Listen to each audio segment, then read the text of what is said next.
electrocardiograma fue creado en el año 1901 por William Einthoven, que era un alemán nacido en una colonia en Java, en la isla de Java, en Indonesia, una colonia alemana. Él estudió luego medicina en Europa y fue profesor de medicina y gran fisiólogo en la Universidad de Leiden, en Holanda. Allí creó este galvanómetro, que fue el primer electrocardiógrafo. Necesitaba enfriamiento con agua, 5 operadores, pesaba 270 kilogramos, y el paciente tenía que estar con sus brazos y su pierna en cubetas con agua con sal. Actualmente los electrocardiógrafos son portátiles, simples, automáticos, que prácticamente no hace falta que los realice un médico.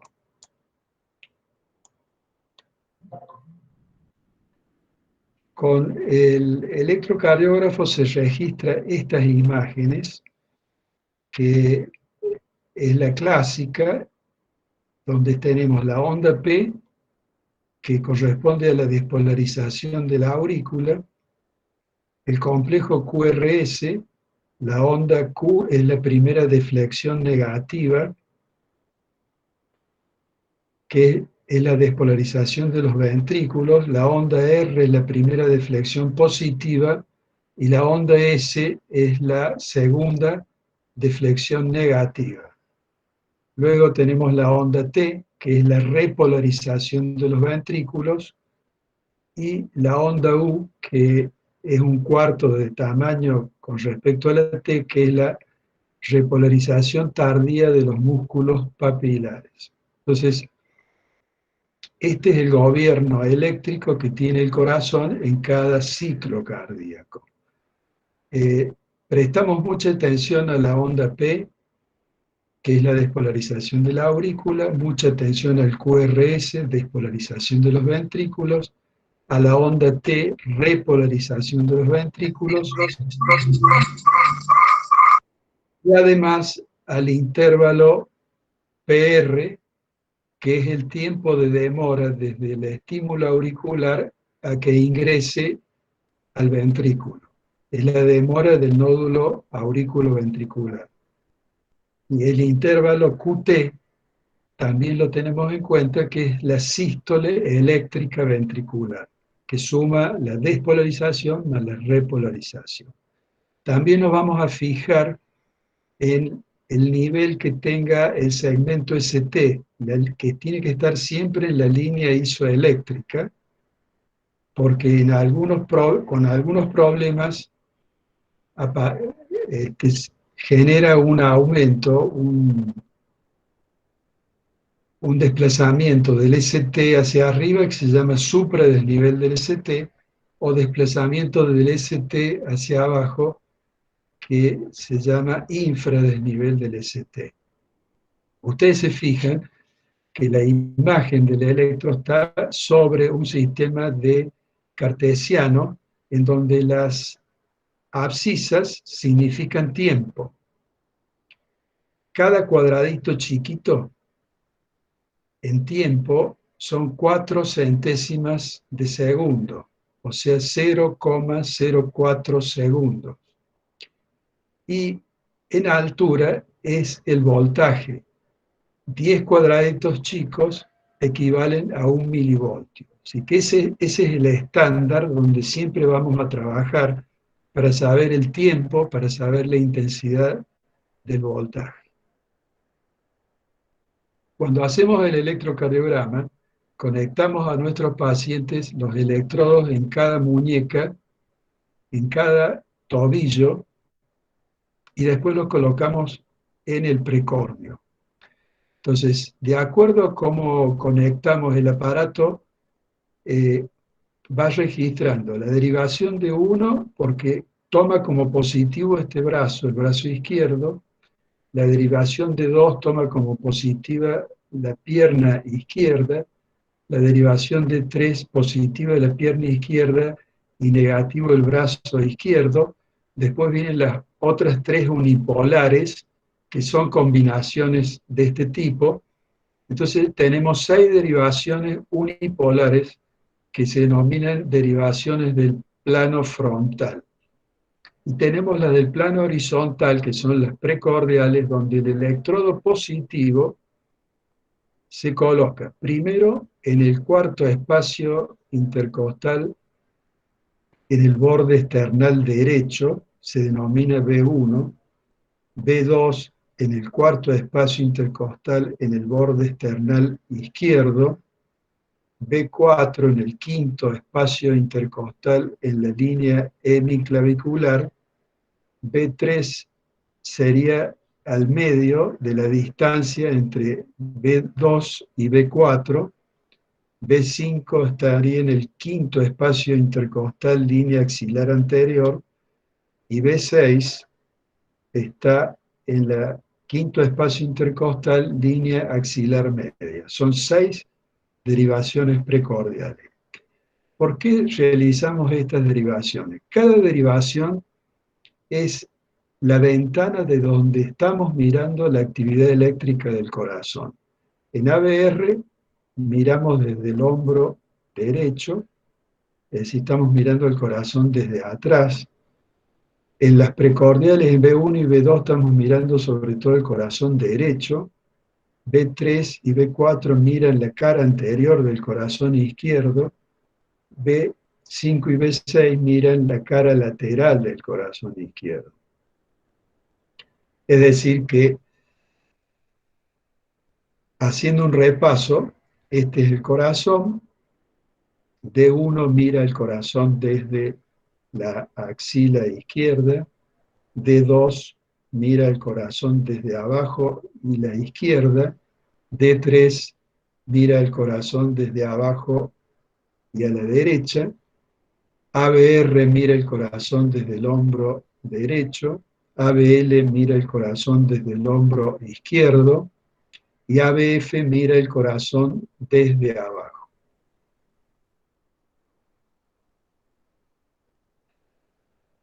Se registran las 12 derivaciones de 1, de 2, de 3, ABR, ABL, ABF, B1, B2, B3, B4, B5, B6.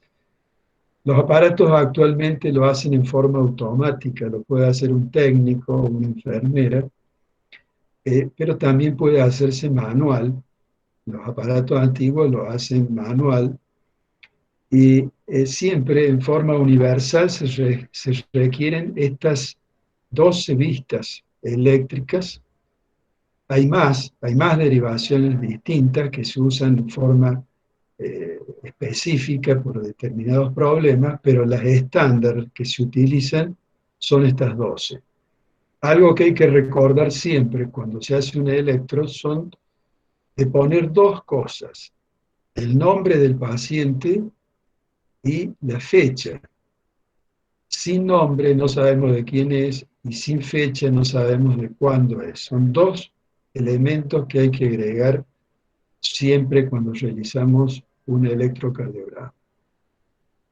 Vamos a hacer un repaso del sistema de conducción que ustedes ya han visto en fisiología, el sistema de conducción eléctrico, en donde en primer lugar tenemos que saber que las aurículas están con un plano de aislamiento de los ventrículos. El músculo auricular eléctricamente está aislado del músculo ventricular con ese plano que es el plano fibroso valvular, donde están las válvulas. Existe un solo sitio en donde hay comunicación eléctrica entre el corazón, entre las aurículas y los ventrículos, que es el nódulo auriculoventricular. Recordemos que el nódulo sinusal es el marcapasos, son células que tienen automatismo, generan estímulos eléctricos que ordenan al músculo auricular a contraerse. Entonces se contrae el músculo auricular. ¿Cuál función tiene? Llenar el 30% de los ventrículos. Así que el ventrículo ya se han llenado y con la sístole auricular termina, se completa el llenado con ese 30% más que le aportan las aurículas al contraerse. Para que el ventrículo espere, entonces el nódulo AB genera ese retardo para que el estímulo pase más tarde hacia las de His y después se distribuye al corazón derecho por la rama derecha y al corazón izquierdo, al ventrículo izquierdo por la rama izquierda, que a su vez se divide en una rama anterior y una rama posterior. Y todo termina en las fibras de Purkinje. Los estímulos eléctricos viajan rápidamente por este sistema, pero también ustedes tienen que saber que puede viajar a través del músculo. Lo hace más lentamente, pero se transmite también la electricidad a través del músculo. Acá vamos a ver el ejemplo de la despolarización y repolarización en un ciclo cardíaco y cómo se forman las ondas del electrocardiograma. El nódulo sinusal genera el estímulo que despolariza las aurículas, se contraen y el ventrículo todavía está repolarizado. Se está formando la onda P.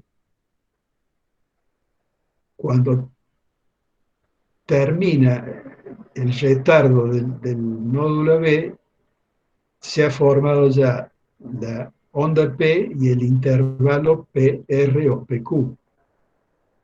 Pasa el estímulo al ventrículo y empieza a formarse la onda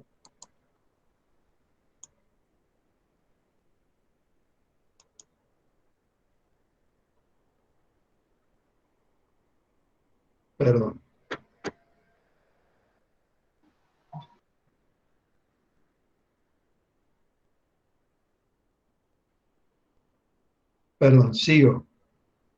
Eh, Se forma en la onda S, después se despolariza la punta y aparece la onda R. Fíjense que ya las aurículas se han empezado a repolarizar casi totalmente.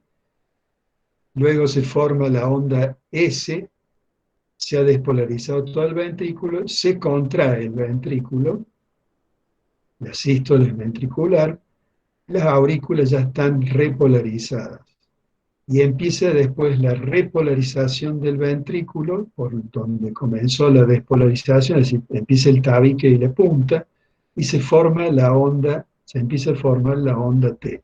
En este momento está todo repolarizado y tenemos la onda T completa y el ciclo cardíaco registrado entonces con el electrocardiograma. Está listo el corazón para que otra vez se despolarice el nódulo sinusal. Quiero mostrarles esto de nuevo porque cuando este sistema falla el nódulo sinusal, falla el nódulo B y hay un bloqueo, entonces en las circunstancias de bradicardia, que el corazón anda muy lentamente, entonces necesitamos estimularlo desde afuera, se coloca un catéter aquí en el ventrículo derecho, un marcapaso, que va a generar el estímulo reemplazando al marcapaso sinusal o al marcapaso auriculoventricular. Segundo punto es cómo calculo la frecuencia cardíaca. Es importante hacerlo siempre. Y entonces el cálculo universal de la frecuencia cardíaca es 1500 dividido el número de cuadraditos chicos que hay entre R y R. Entonces, por ejemplo, acá ustedes tienen entre una R y la otra R, hay 1, 2, 3, 4, 5, 6, 7 cuadrados grandes que tienen 5 cuadraditos chicos cada uno. O sea que acá hay 35 cuadraditos chicos, divido 1500, dividido 35, y les va a dar 42. O sea que eso nos da con exactitud la frecuencia cardíaca de un electro. Pero existe otro método más rápido, que lo hacemos con solamente mirar, porque nos acordamos de que cuando una R a otra R hay un cuadrado grande, tiene una frecuencia de 300. Cuando hay dos cuadrados grandes entre las R, hay una frecuencia de 150. Cuando hay tres cuadrados grandes, una frecuencia de 100. Cuando hay cuatro cuadrados grandes, una frecuencia de 75. Es decir que, supóngase una R acá y la otra caería acá, esa es la frecuencia cardíaca normal, que sería de 75, 72 por minuto. Y así tenemos 5 cuadrados grandes, frecuencia de 60, 6 cuadrados 50, 7 cuadrados grandes 43, 8 cuadrados grandes 37 y 9 cuadrados grandes 33 de frecuencia. Esto lo acordamos, entonces es una forma de mirar y ya saber directamente qué frecuencia cardíaca tiene el paciente. Entramos entonces en las anomalías que vamos a encontrar en los electrocardiogramas. Vamos a comenzar con las bradicardias, las bradiarritmias. Las bradiarritmias, cuando son importantes, terminamos con un tratamiento siempre igual, que es el marcapaso, y colocar un marcapaso externo. Vamos a ver, la más simple, la bradicardia sinusal. Cuando existe una caída de la frecuencia por debajo de 60, hablamos de bradicardia sinusal. Esto no tiene ninguna importancia en general. Por ejemplo, en los atletas, gente entrenada, tiene ritmos cardíacos más bajos, entonces decimos que es una bradicardia sinusal por entrenamiento o porque es un atleta. Tenemos también por drogas, una de las drogas más comunes actualmente que dan bradicardias, muy usadas, son los beta bloqueantes. Hay muchas que bajan la frecuencia, deprimen el nódulo sinusal y entonces dan baja frecuencia. Y también tenemos el tema de la edad. El adulto mayor o el anciano se enferma del nódulo sinusal y tiene menos frecuencia. A veces, es tan baja que vamos a requerir el auxilio de un marcapaso. Entonces, acá en la bradicardia sinusal todo es normal. La P, el QRS, la T, la regularidad, lo único que está baja es la frecuencia. Entonces, no tiene significación clínica salvo esa excepción. Ya una bradicardia más importante la da este problema, que es el ritmo de la unión AB. Quiere decir que el ritmo lo lleva el marcapaso auriculoventricular porque el sinusal ha parado. Entonces el comando lo lleva y no hay onda P. A veces, como en este caso, si tenemos la bradicardia, pero no tendría que haber onda P, a veces hay P, pero son pegadas al QRS, negativa, puede estar sumada al QRS, puede estar posterior al QRS. Entonces, esta anomalía, hablamos cuando existe esto, ritmo de la unión auriculoventricular, que depende de la causa que se ha generado este escape, porque en realidad esto es un escape que suple al nódulo sinusal. Si es una enfermedad, un proceso agudo, lo observamos, pero si no, por supuesto que va al marcapaso. Y pasamos a los bloqueos aurículos ventriculares, que hay 3, y es por enfermedad del nódulo de Ashos-Tabara, del aurículo ventricular. El de primer grado simplemente es la prolongación del intervalo Q, digamos PQ o PR. Cuando llega a 0,20 segundos o más, se habla de bloqueo B de primer grado. Entonces, significación clínica ninguna, pero requiere vigilancia, porque podemos dar drogas que acentúen el bloqueo, o la evolución natural, si se enferma más el nódulo B, va a generar un problema. Entonces requiere vigilancia, nada más.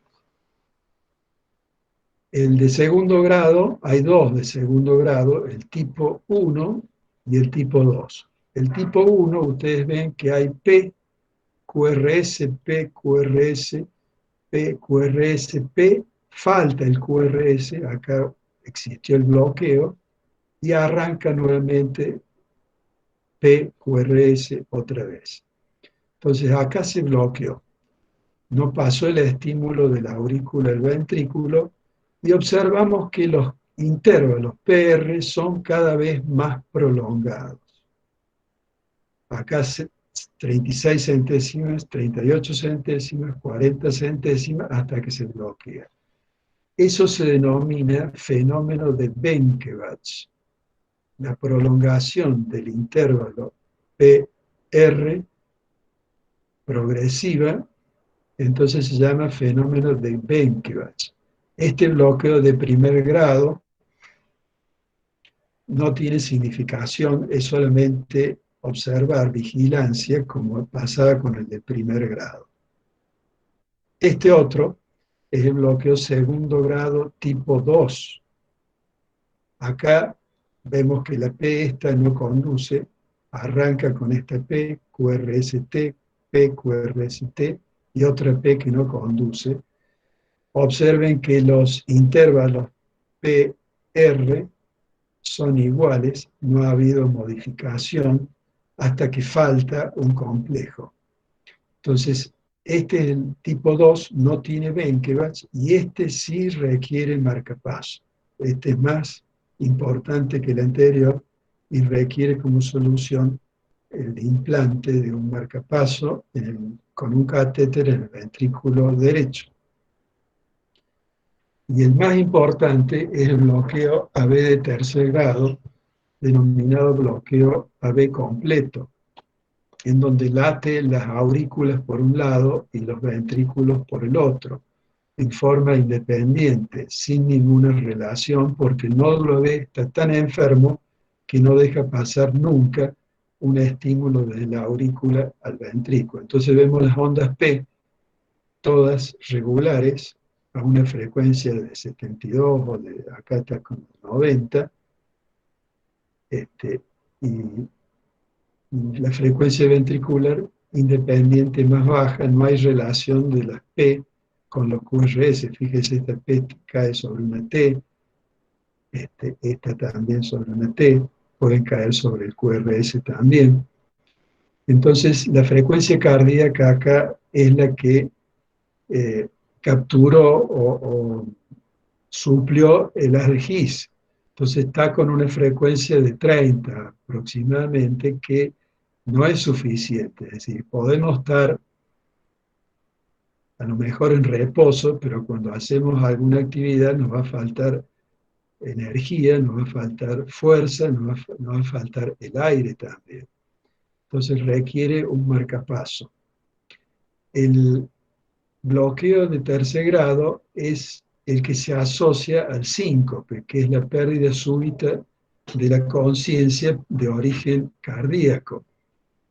El síncope este se llama síncope de Stock-Adams, que es el síncope generado por el bloqueo completo auriculoventricular. Entonces, esta situación se suple con marcapaso.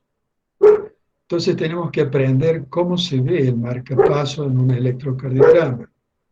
Este paciente tiene un marcapaso, entonces vemos que acá está conduciendo el ritmo del paciente, vemos los QRS, todos los QRS, y en un momento una pausa, luego una espiga eléctrica del marcapaso y una despolarización con repolarización del ventrículo. Y sigue el marcapaso comandando y manteniendo el ritmo del corazón. Entonces, ¿qué tenemos que aprender? Que el marcapaso tiene un sensor que siente que no hay latido y entonces arranca. Ese periodo de espera lo podemos programar. Poner que arranque a una frecuencia cuando cae de 60, o cuando cae de 70, o cuando cae de 50. O sea, acá arrancó el marcapaso. Y acá observamos que este otro paciente viene con la espiga el complejo ventricular, la espiga, y aquí aparece un latido anticipado, ya vamos a verlo. Esto es un extrasístole ventricular, es un latido ectópico anticipado del ventrículo, despolariza todo, hace que el corazón se contraiga, y el marcapasos, si dispara en ese momento, es peligroso, puede producir arritmias mortales. Entonces el marcapasos lo sensa, se inhibe y cuando no hay ningún estímulo eléctrico empieza nuevamente a funcionar el marcapasos. Entonces tiene un sensado para capturar y tiene un sensado para inhibirse. Entonces esta es la imagen que ustedes van a encontrar con los marcapasos. Y vamos a otro capítulo de arritmias, que son las arritmias supraventriculares, es decir, arritmias que se originan en las aurículas. La primera, la más común, es la extrasistolia auricular, que es un latido ectópico en la aurícula, en algún sector del músculo auricular, por alguna razón o patológica del corazón o extracardíaca, como puede ser eh, el estrés, puede ser una infección, puede ser un fármaco, producen un foco ectópico, un sitio que se despolariza solo y se anticipa al nódulo sinusal. Entonces vamos a tener el latido normal, una P anticipada con QRS y T, el QRS y T normal. La P, si se fijan, es distinta a la P natural, el PQ es distinto. Si sabemos que este estímulo nació en otro lugar y no donde tiene que nacer, y además que está anticipado. Acá tenemos un ritmo que tenemos latido normal, extrasístole, es decir, esto se llama bigeminia, porque aparece permanentemente en forma regular la extrasístole. ¿Qué significación tiene la extrasístole? Puede tener ninguna, pues ya le digo, puede ser estrés, puede ser algún fármaco, pero a veces puede anticipar de que va a haber arritmias más importantes después, sobre todo cuando hay alguna alteración anatómica ya del corazón, anatómica e histológica. Y tenemos que diferenciar las extrasístoles auriculares, que son muy comunes. Yo supongo que cuando estamos en la facultad y tenemos un examen, podemos tener una extrasístole auricular por el estrés, o antes, inmediatamente antes del examen. Un electro que vemos aquí con lo que se llama arritmia respiratoria, que es fisiológica. En realidad, el sistema neurovegetativo actúa sobre el nódulo sinusal y cuando hay inspiración aumenta, lo sensibiliza y aumenta la descarga, o sea que aumenta la frecuencia en la inspiración y en la expiración disminuye la frecuencia. Esto es normal.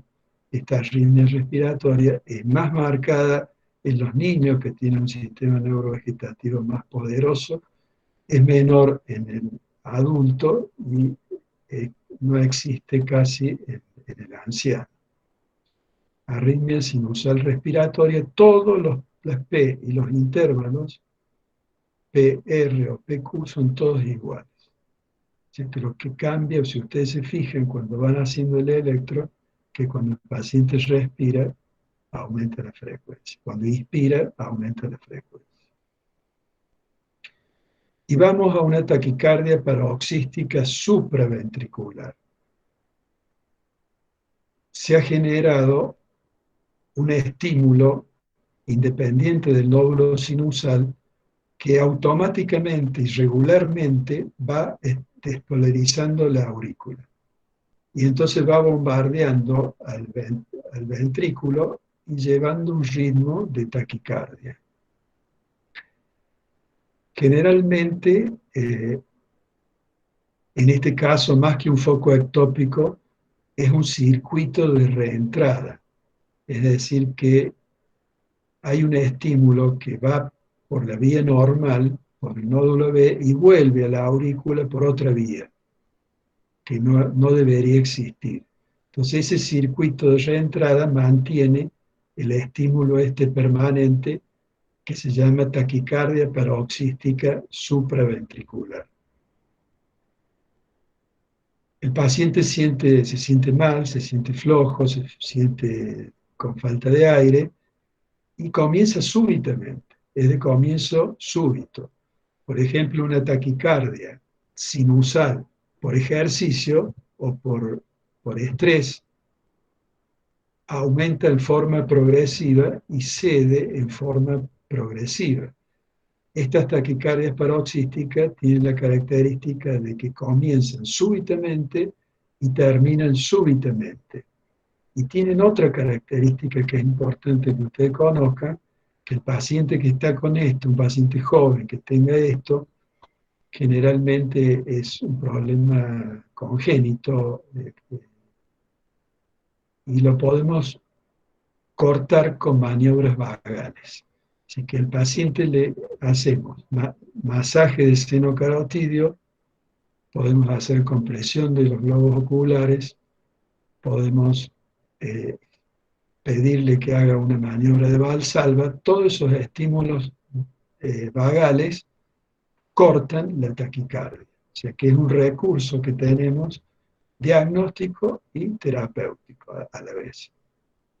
Entonces, semiológicamente vamos a ver los QRS, una taquicardia regular, y vamos a encontrar a veces la onda P, porque como están tan juntos la R, la P queda escondida en la T. Entonces, puede no verse la onda P, en este caso se insinúa la onda P allí, en la T. Entonces, esta es una taquicardia paroxística supraventricular.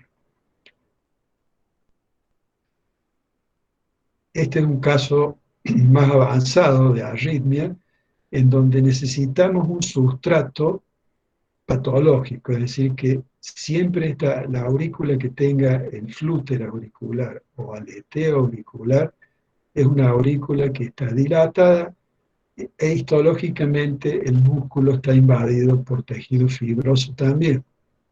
Entonces, aquí, ¿qué ha ocurrido? Al estar agrandada la aurícula, se ha generado un circuito en la aurícula circular de estímulo que está en forma permanente rotando y genera eléctricamente estas ondas. Estas ondas son las que despolarizan en forma regular a las aurículas, que se llaman ondas F mayúscula o ondas de aleteo. O sea que en el aleteo hay estas ondas a una alta frecuencia que resulta que genera un bombardeo permanente del nódulo aurículo-ventricular, el cual responde como puede. Y entonces responde con una taquicardia, pero con una taquicardia irregular, porque hay momentos que conduce todos los estímulos y hay momentos que se bloquean y no conduce todos los estímulos. Entonces, este es el aleteo auricular. Siempre hay un sustrato patológico y va a requerir tratamientos farmacológicos para cortarlo, porque el paciente se va a sentir muy mal, y la mayoría de las veces en el aleteo es difícil de solucionar y tenemos que ir a la cardioversión eléctrica, el choque eléctrico con anestesia general. Se hace un choque eléctrico, se despolarizan las aurículas y arranca todo de nuevo normal con el nódulo sinusal. Aleteo auricular. Y la peor patología auricular es la fibrilación auricular.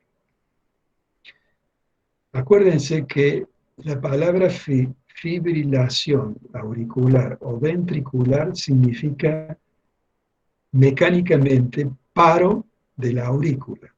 La aurícula, las paredes de la aurícula en esta arritmia fibrilan, es decir, que tienen como un temblor, pero no se contrae, no hay más sístole auricular, o sea que no se contrae la aurícula.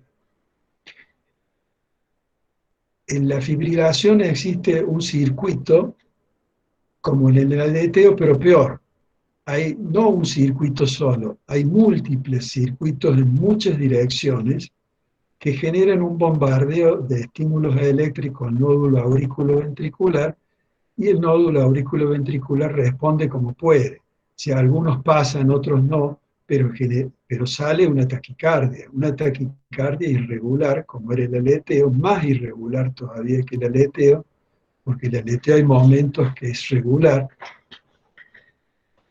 Y eléctricamente vamos a ver que no hay onda P, el QRS y la T es normal, pero hay como un temblor de la línea isoeléctrica que se llaman ondas F minúsculas, o ondas de la fibrilación, o puede no estar tampoco, puede que se le vea bien recto a la línea isoeléctrica, o puede verse poquito como acá o mucho como allá. Entonces, no hay ondas P, y el problema es entonces la taquicardia, como era en el aleteo, pero hay un problema más. Hablamos de parálisis de la aurícula. Entonces ustedes recuerden que las aurículas tienen la orejuela, sobre todo la aurícula izquierda tiene una orejuela que es como un caracol, con trabéculas. Entonces, mientras la aurícula se contrae, no hay problema. Cuando se paraliza, la sangre se queda en la aurícula, esa rémora genera un trombo y ese coágulo se desprende y genera un émbolo. Un émbolo que va a la primera arteria, sería el tronco brachiocefálico, y va a tapar a una arteria del hemisferio derecho y va a dar un ACV embólico isquémico en el hemisferio derecho. Pero también puede darlo en el izquierdo. El émbolo puede ir también al brazo, puede ir a los riñones, a la arteria renal, puede ir a la arteria mesentérica y dar un infarto mesentérico, puede ir a la pierna y dar una oclusión de la arteria femoral.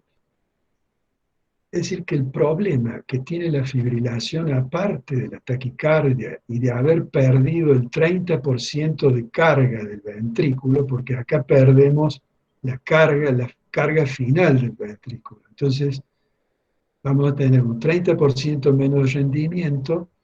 La taquicardia a su vez va a hacer cargar peor el ventrículo izquierdo, entonces vamos a tener una fatiga, disnea.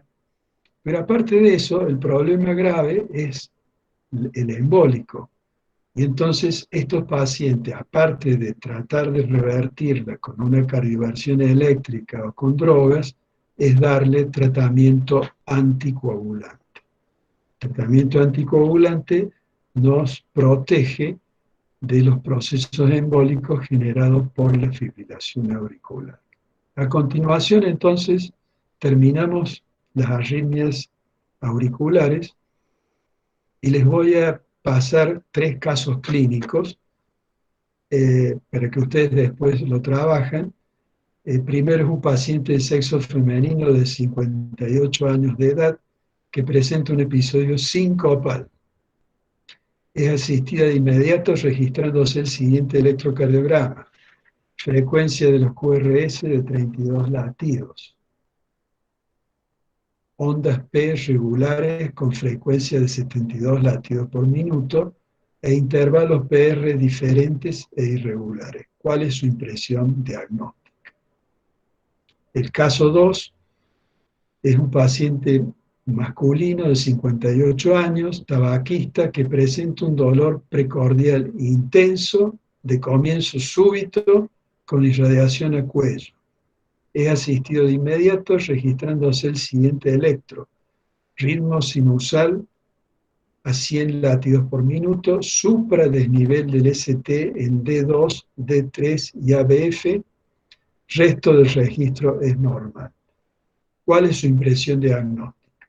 Y el caso clínico 3, paciente de sexo masculino de 74 años de edad, hipertenso, que presenta un episodio de comienzo súbito con hemiplegia derecha y afasia, es decir, con parálisis del hemicuerpo derecho, brachiocrural y impedimento para hablar.